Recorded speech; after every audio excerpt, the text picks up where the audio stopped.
Selamat sore buat semua saudara kita di mana saja berada. Jadi untuk hari ini saya akan menanggapi pertanyaan dari saudara kita, subscriber yang bertanya tentang masalah bilah mandau tempilan. Pertanyaannya itu, Empu, kenapa bilah mandau tempilan itu saya punya sering berkarat? Kok seperti itu? Yang saya tahu, bilah mandau yang bagus itu tidak berkarat. Bilah mandau yang bagus itu tentunya dia di samping tajam, awet, tidak berkarat. Ya, katakan seperti itu. Tapi bagaimana menurut pendapat Empu? Jadi sebenarnya bilah mandau tempilan, yang saya ketahui tempilan atau bukan mandau tempilan atau mandau kerja, semua besi yang kita pakai ini adalah besi yang bisa berkarat. Nah, jadi itu tergantung perawatan dari saudara kita yang ada ketika memilikinya untuk memoles. Nah, untuk minyak itu Empu tidak menentukan minyak apa saja, terserah. Yang penting minyaknya tahan, awet, tidak mudah untuk berkarat besinya. Karena yang kita pakai besi untuk pembuatan bilah mandau tempilan adalah jenis-jenis besi baja seperti per serta lain-lainnya. Karena jenis besi ini kita anggap adalah besi kualitas baja yang bagus dan mumpuni. Besi-besi ini bukan hanya saya, Empu Glol, yang memakai, hampir seluruh sudah saya katakan kemarin, terutama kita suku dari Dayak Benua, Dayak Tonjoy, Bendian, dan lainnya, memakai besi ini. Kita tidak memakai untuk pembuatan mandau tempilan atau mandau kerja, seumpamanya dari besi putih, besi stainless. Mohon maaf, untuk suku kami tidak memakai besi itu. Memang sebagian saudara kita menganggap besi itu adalah besi yang terbaik, yang tidak berkarat. Ya, menurut mereka seperti itu, tetapi itu adalah hak masing-masing untuk di dalam pembuatan mandau. Saya tidak bisa memojokkan siapapun, tergantung daripada mereka. Tetapi kami tidak memakai besi tersebut. Kenapa demikian, Pu? Karena besi putih atau besi stainless itu tidaklah tahan di dalam penggunaan. Di dalam memotong kayu juga tajamnya kurang tajam, kurang tapi masuk. Dan besi ini juga ketika dibuat mandau, kualitas daripada pemakaiannya belumlah mumpuni untuk kita di lapangan maupun untuk dijadikan mandau tempilan. Meski besi ini besi baja yang tidak bisa berkarat. Jadi antara besi putih dan besi per yang ada ketika sama-sama jadi mandau atau besi stainless, memang sekilas tampak sama. Sekilas ketika tajam sama-sama tajam.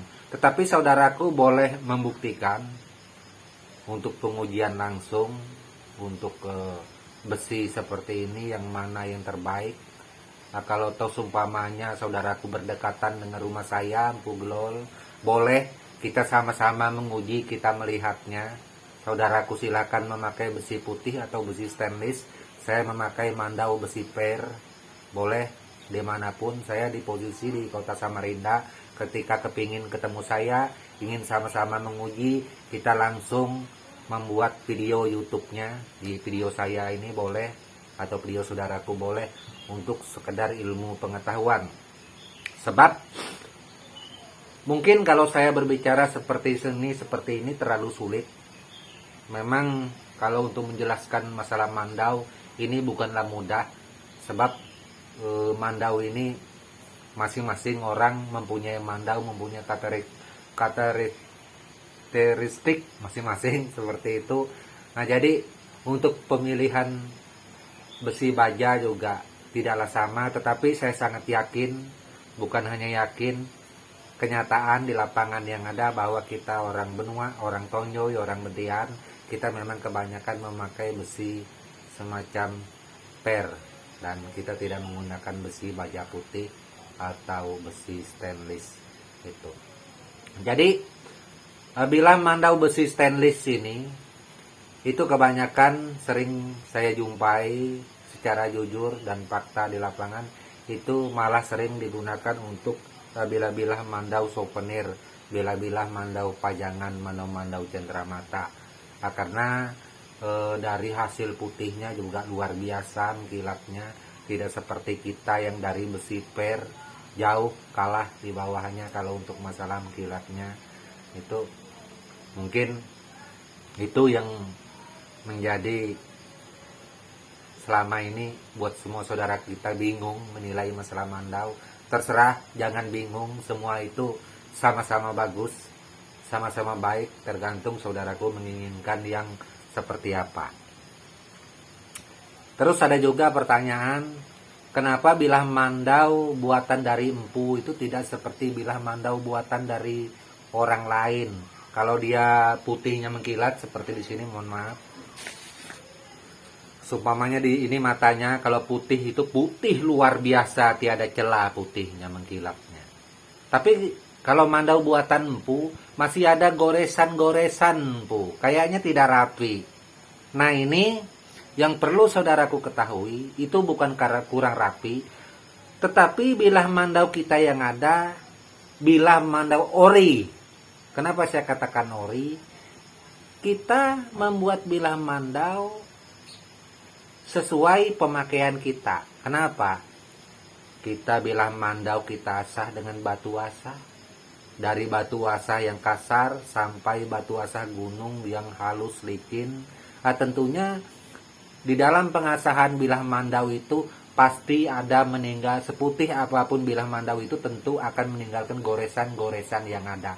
Itulah mandau yang kita punya. Karena mandau kita yang punya mustahil dia putih mulus sama sekali, tidak ada celah, tidak ada goresan bekas asahan, itu nggak mungkin.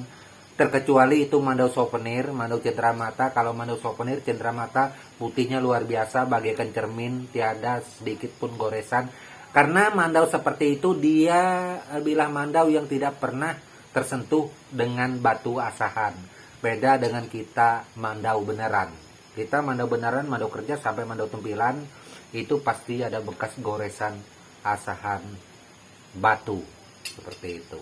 Nah itulah mandau kita. Tapi empu saya kurang suka mandau seperti itu yang ada goresan, silakan.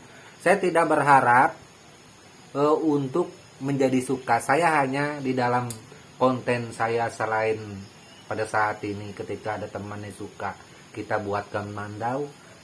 Sekaligus saya edukasi menyampaikan tentang mandau tempilan atau mandau kerja pada suku kami, dan itulah faktanya. Untuk masalah suka dan tidak suka itu kembali kepada pribadi masing-masing. Saya tidak pernah kepingin atau memaksakan orang harus suka. Di dalam menjelaskan atau memberikan keterangan kepada kita untuk seluruh masyarakat Indonesia maupun di luar Indonesia, seperti saudaraku di Malaysia dan lain-lainnya, saya harus mengatakan tentang seni budaya yang benar mengenai masalah mandau. Karena saya kasihan untuk saudaraku, saya nggak mau saya membuat sesuatu hal yang nggak benar. Nggak benar kenapa?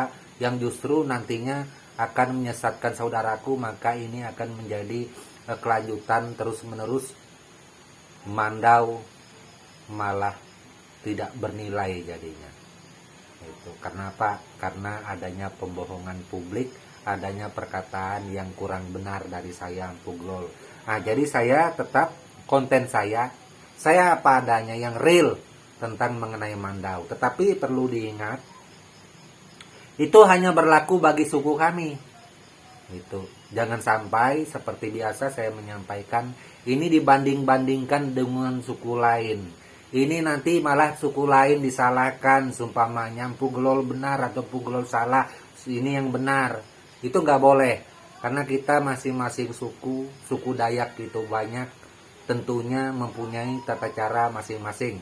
Dan saya juga tidak pernah mengatakan mandau dari suku Dayak Benua itu bagus, nggak pernah selama ini. Itu bagus hanya sekedar dari sisi pembuatan, bukan bagus untuk dibandingkan dengan saudaraku yang lain. Sama saja, itu tergantung daripada selera masing-masing, seperti itu. Dan itu yang saya jaga selama ini, untuk saling menjaga antar sesama supaya tidak ada permasalahan. Apalagi menyangkut budaya seperti ini, yang perlu diketahui juga bahwa bukan hanya satu suku Dayak saja yang punya mandau, tetapi hampir semua suku Dayak mempunyai mandau dengan tata cara pembuatannya masing-masing. Semua persis seperti itu. Jadi saya Empu Gulol tetap harus berhati-hati di dalam menyampaikan sesuatu. Tetapi ketika hal ini saya menyampaikan, ada yang terbawa oleh perasaan, sumpamanya ada yang merasa tersinggung segala macam, bahwa Empu Gulol kok seperti itu, ya saya sudah berupaya sebaik mungkin untuk menjaga tali silaturahmi, untuk menjaga persaudaraan, untuk menjaga permasalahan dengan siapa saja. Saya selalu berusaha.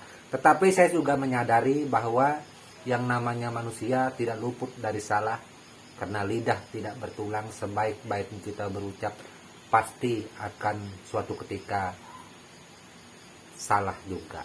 Dan itu wajar, sebab saya juga adalah manusia biasa, sama seperti saudaraku yang lain, tidak luput daripada salah.